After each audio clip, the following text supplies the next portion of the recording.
বিকল্প দৃষ্টি সংবাদ মাধ্যমের সমস্ত দর্শকদের স্বাগত। আমরা বর্তমানে রয়েছি শীতলকুচির ছোট শালবাড়ি গ্রাম পঞ্চায়েতের অন্তর্গত দেওয়ানকোট জয়দুয়ার। এখানে আজকে সাত সকালে একটি মৃতদেহ উদ্ধার হয়েছে। জানা যাচ্ছে ওই মৃতদেহের বাড়ি হচ্ছে 5 নম্বর ওয়ার্ডে। সে গতকাল স্নান করছিল, সেই সময় নদীতে তলিয়ে যায়। তারপর খোঁজ খবর করেও তার খোঁজ মেলেনি গতকাল। আজ সকালবেলা সেখান থেকে 2 কিলোমিটার দূরে তার মৃতদেহ উদ্ধার হয়েছে। এই ঘটনায় এলাকায় শোকের ছায়া নেমেছে।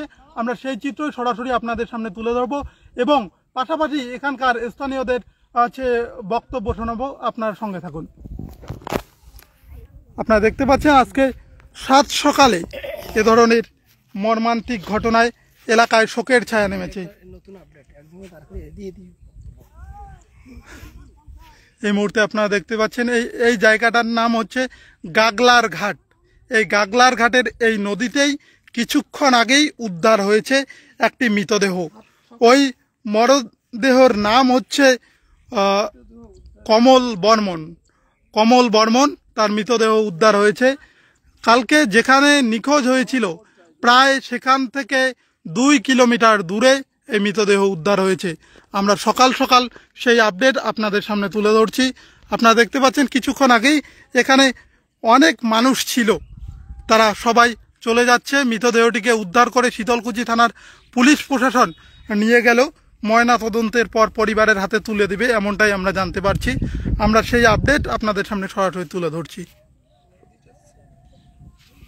সাত সকালে এই মর্মান্তিক ঘটনায় এলাকায় শোকের ছায়া নেমেছে। এই নদীতেই উদ্ধার হলো একটি মৃতদেহ। চল।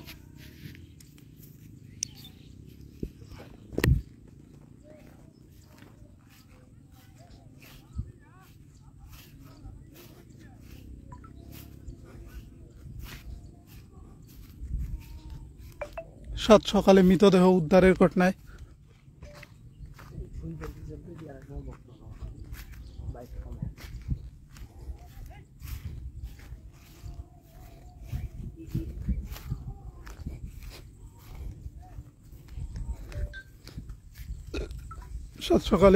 উদ্ধারের ঘটনায় এলাকায় শোকের ছায়া নেমেছে। আমরা সরাসরি সেই চিত্র তুলে ধরছি। আমরা রয়েছি শীতলকুচির ছোট শালবাড়ি গ্রাম পঞ্চায়েতের দেওয়ানকোট জয়দুয়ার এলাকায়। স্থানীয় সূত্রে যেটা জানতে পারছি, গতকাল থেকে নিখোঁজ ছিল ওই যুবক। আজকে তার মৃতদেহ মিলল।